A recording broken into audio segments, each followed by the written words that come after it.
Good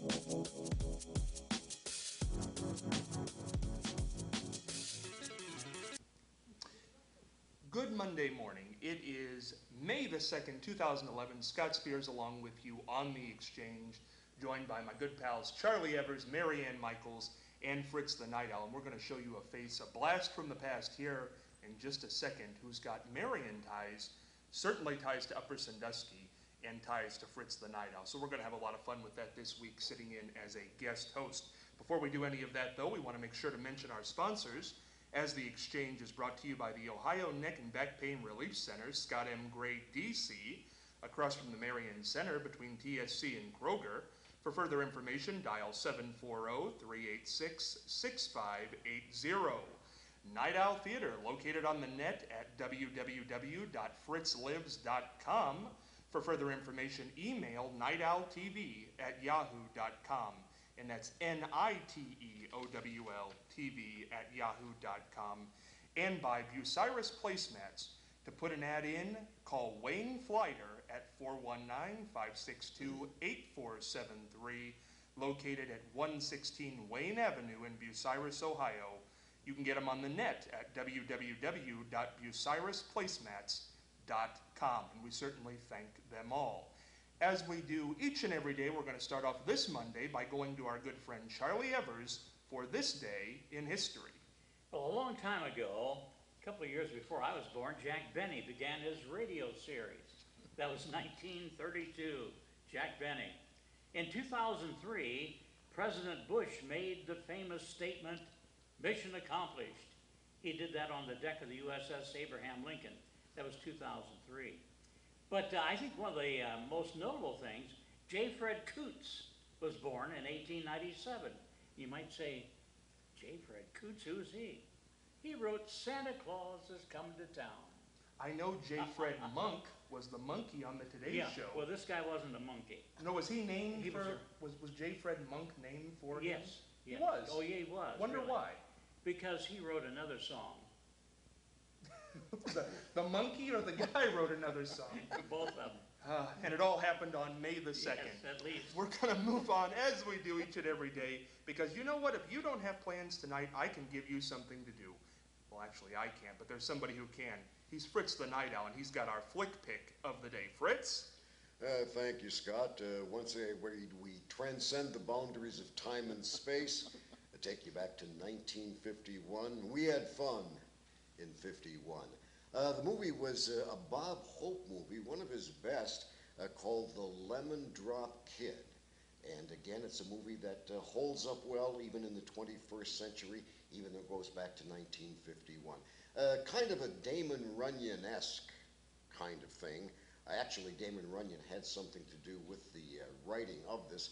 And of course, there were a lot of these superb Damon Runyon type names in there, such as Straight Flush is the name of one of the characters, Gloomy Willie, typical Damon Runyon name, No Thumbs Charlie. How would you like to be known as No Thumbs Charlie? The Society Kid, Bird Lady, Singin' Sally, to name just a few. Anyway, in this particular movie, Bob Hope is down on his luck, fast-talking racetrack tout, and he makes the mistake of giving a bad tip to a heavyweight gangster who loses a lot of money on the kid's tip. So, of course, that sets up the premise for the whole film. Bob Hope has like a month to pay back this big gangster $10,000, and $10,000 in 1951 was heavy bread. So Hope doesn't, no way can he make $10,000 in a month unless he's extremely lucky. So the whole movie is essentially a big chase sequence between the gangster who says pay back the money or else, and of course we all know what or else means in a typical movie like this. A lot of laughs all the way through it. One of the most outstanding and unusual things about this movie is that this is the movie in which the song, the Christmas song, Silver Bells, was introduced to the mass public. And Silver Bells, of course, since 1951 has been one of the standard favorite holiday songs of all time.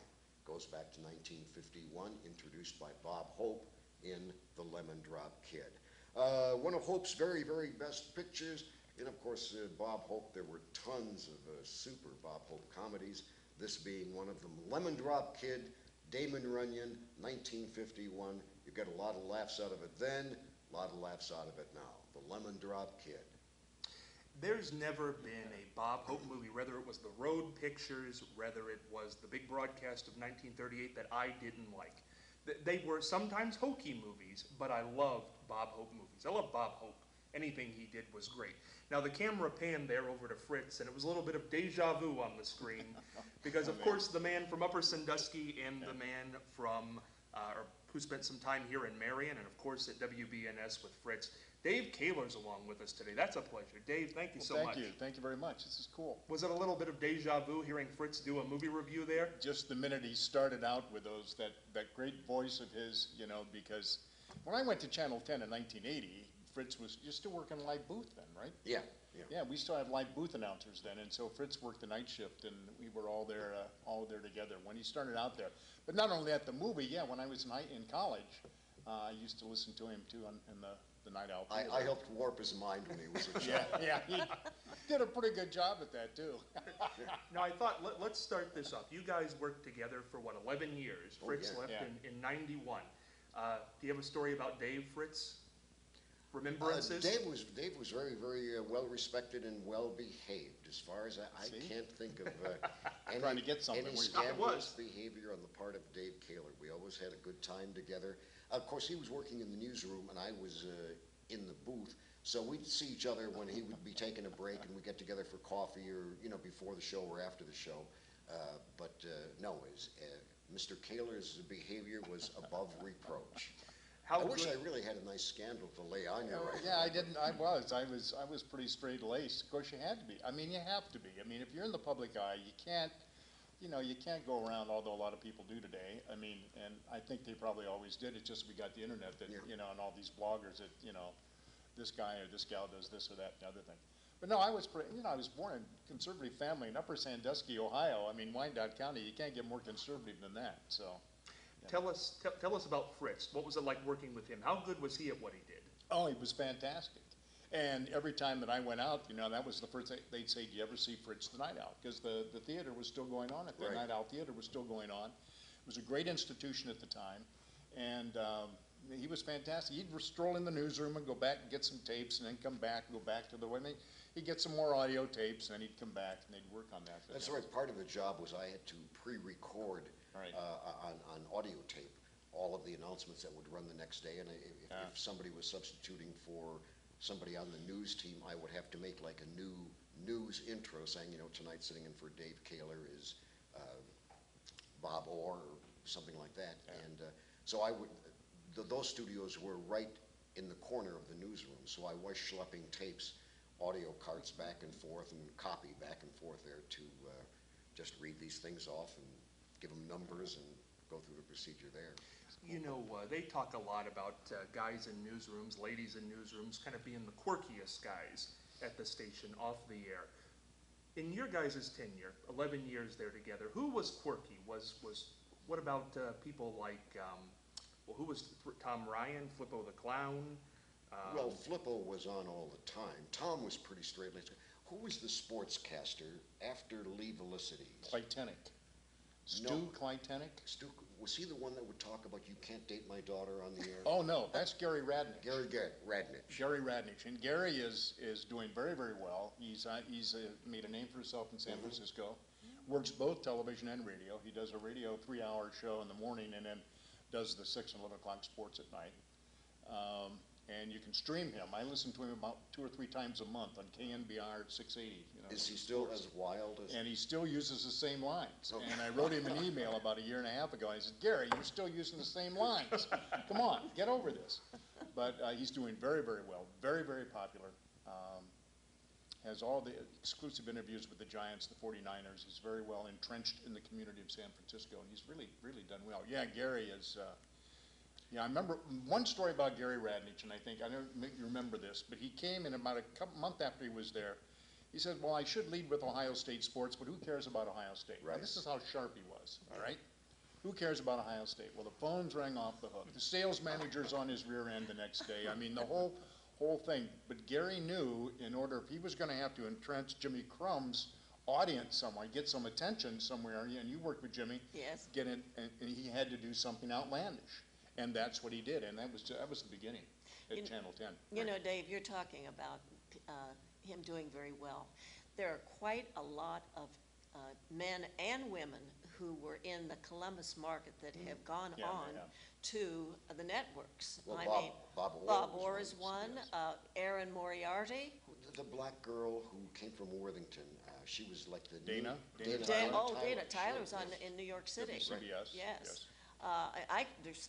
There's a lot more that you could Oh, yeah. mention that they have done quite well. So Columbus is a good market to start in, but it's not, you can't really get into Columbus right away. You have to No, even no. start at a smaller market. Well, you used to. Yeah. Now Now it's- you can? Now Oh. now you can get in there right away with maybe only one station of call letters behind your name, where before you'd have to have, 3 or 4. And then from Columbus, you don't have to stop at Pittsburgh or Cleveland. Now you can go from Columbus to New York, or Columbus to Atlanta. Derek Blakely went Right, to and- Chicago, yeah. Then there was, the black newscaster, he was a weekend anchor, he went to DC. And I always liked his style, because if there was a glitch in the technique where a lot of people would look around, anchors would look around and, what's happening, he'd just sort of lay back and say, well, a little technical problem, we'll fix Yeah. it. And he would just lay back and wait for things to happen, and, You're not talking about Leon Bibb, are you? no. No. I can't He think. went to Leon went to Cleveland. Cleveland. He went to Cleveland. Still there. I think he's still there on Still weekend. on the air. Yeah, I think so. Channel 3. One name I wanted to throw at you too, would be remiss if we didn't mention it, of course, is Joe Holbrook. What was Holbrook Oh, like? yes. Well, Joe gave me announcing lessons when I was the night switchboard operator. I started there in '54, and Bill Pepper thought I was one of the nighttime announcers that was sitting in on the switchboard. He couldn't figure out what I was doing there, and he came out and he introduced himself, and we got to talking. And then one thing led to another, because I was in pre-law at the time, and Bill Pepper and Joe Holbrook said, well, you ought to be in radio, TV, and then they would stay after their shows. They would stay after their shows, and they would actually give me announcing lessons. We'll send this to Joe for not getting you into the law business, sending you into broadcasting. Dave, tell us about Joe. Well, the thing I remember about Joe was his dry wit. I mean, Joe had, he was from down there in Scioto County, and he had that southeastern Ohio sense of humor, and really dry, and he was just the greatest. He's still going at it. He's got to be close to 80, doesn't he? Yeah. Or something like that now. And but the one thing I remember him the night we were doing some toss on the air, and I went over to him. This is when the anchor started moving around, and I go over there and I sit on his desk, and then he said about the weather, such and such is coming. He says, but I have another problem. And I says, what's that, Joe? He says, you're sitting on my barometer. I mean, stuff like that that's the humor of Joe Holbrook. I mean, that's Joe was wonderful. he's just, he was Very great. laid back and very unflappable, although I did see him completely lose it one night, and that was when an announcer by the name of Don Riggs, who had to do the Shell oil commercials.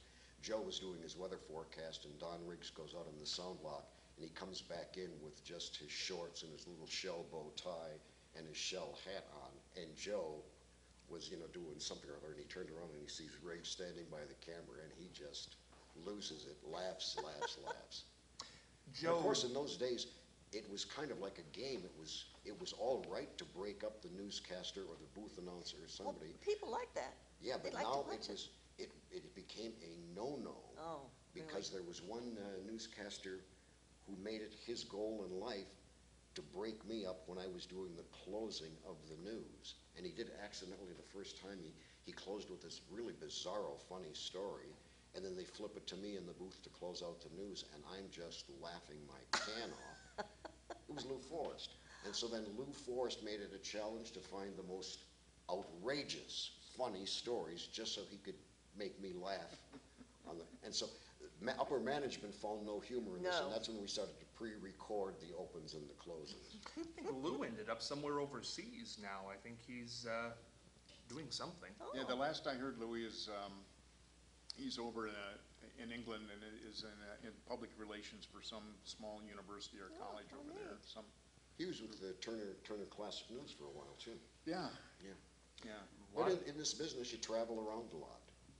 Boy, a lot of great names to come out of WBNS, the Columbus market. I mean, Yes. really, Oh, sure. really. I mean, I don't know. I mean, you had some big names in the Cleveland and Cincinnati markets for sure, but Columbus certainly has been a hotbed over the years. There were two women, I can't think of their names, that are both on networks too.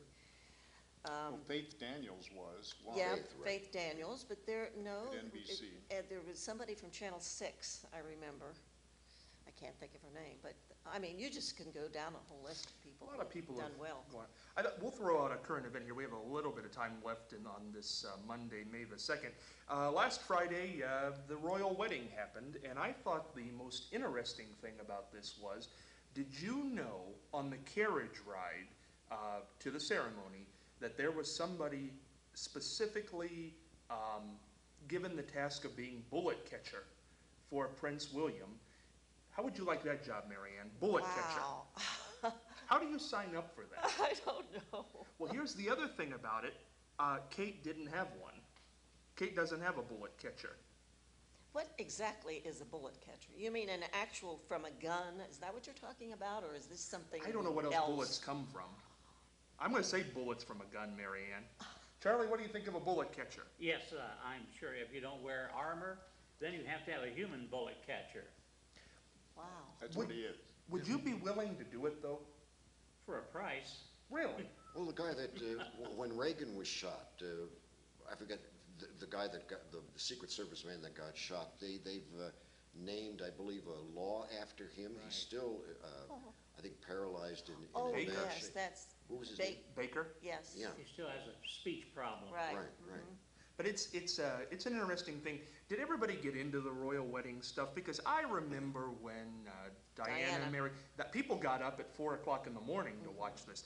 I don't really think the buildup has been. Oh, I mean, think it's there. I think it's but- been huge. I think every magazine, every newscast, I think it's all over the place. I find that I'm not that much interested in it. No, I think That's that's me. it. I think that's it. me. Dave, don't you think that people might have been more interested in the early 80s when Diana married Charles than this thing? Yeah, probably that was when, 1981, 82, Early, 83, something early. like that, 81.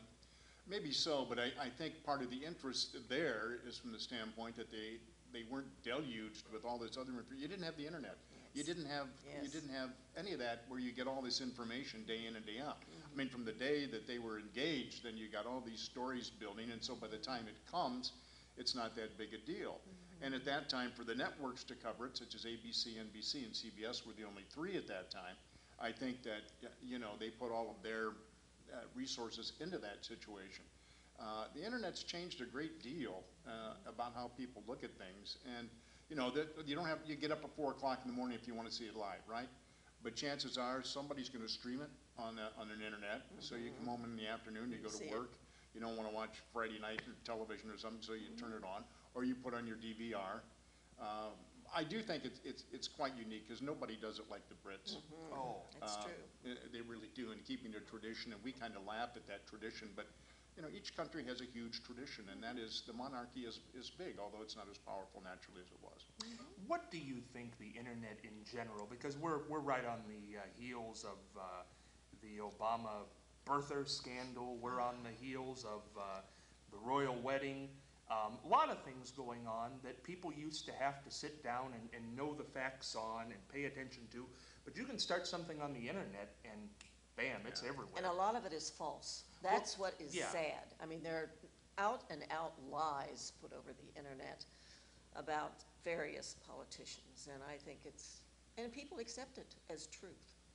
But do you believe, here's the problem I have, and this is just, I'm not going to name any news source, but it was not an internet news source, but when the Obama birther thing was going on, and President Obama finally showed his birth certificate last week, there was a news source, not internet, saying, well, now do you believe, is this enough, essentially, to believe that he is president? I don't think that a news organization would have asked that.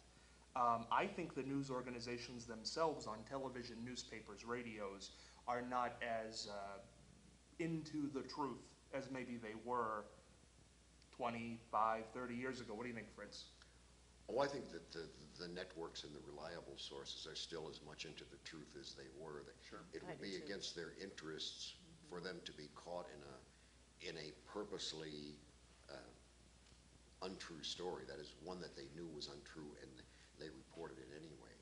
I think that one of the advantages that people do have is the fact that there is the reliability and the trustworthiness of the people who have made that step into network and local news. I mean, to throw out a name, I mean, people knew Dave Kaler. They knew what he stood for. They knew he was a member of the band. They knew where he lived. They knew he was a nice guy. They knew Chet Long. They knew Joe Holbrook. And there was a degree of trust that came along with that the performer didn't betray, and the audience felt confident that if Dave Kaler said this is what happened, that Dave had checked it out as far as it could be checked out, and that as far as he was able to determine, that was the way it was.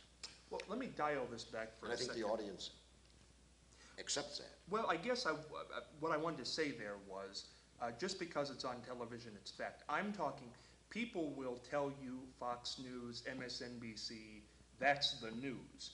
Do you believe that is 100% honest and correct all the time? Well, there are certain programs on both of them that are strictly news. Sure, but I mean, But then there are commentators, you know, who comment, and that's totally different. I mean, but if you are a reporter, it is your duty to tell the facts and facts only.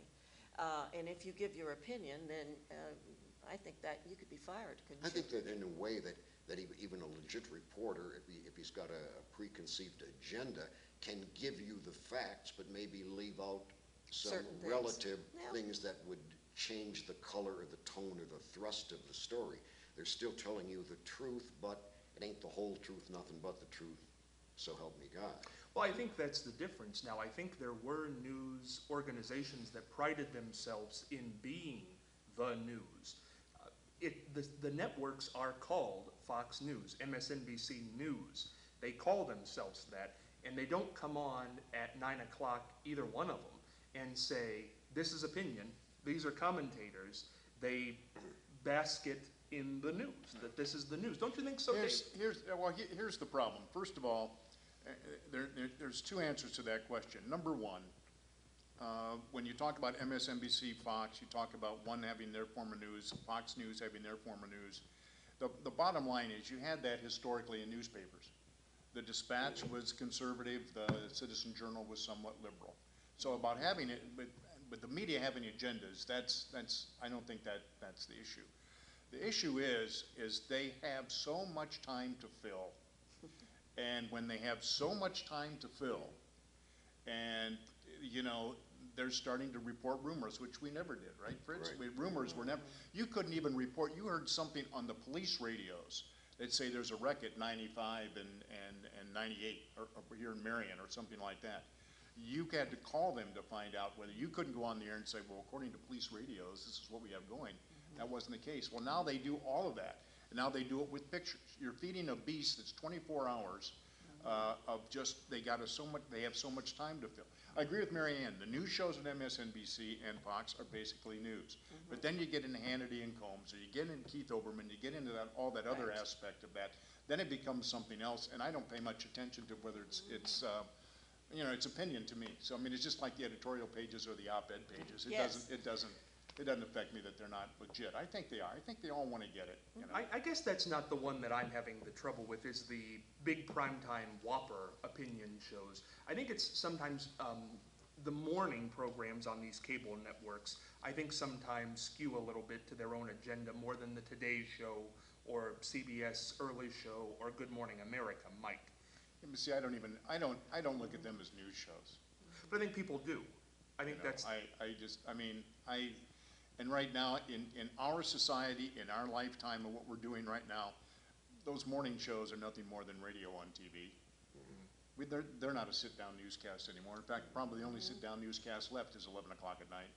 our lifestyles, we're doing something, we're moving, we're getting kids ready for soccer, church, synagogue, whatever activities, Boy Scouts, Girl Scouts, we got all this stuff going on, you know, and so I never looked at the Today Show as being a news show. I mean, you know, J. Fred Muggs with, you know, Dave Garroway back in the 50s. I mean, you know, Yeah, it was never, they had the news segment, Right.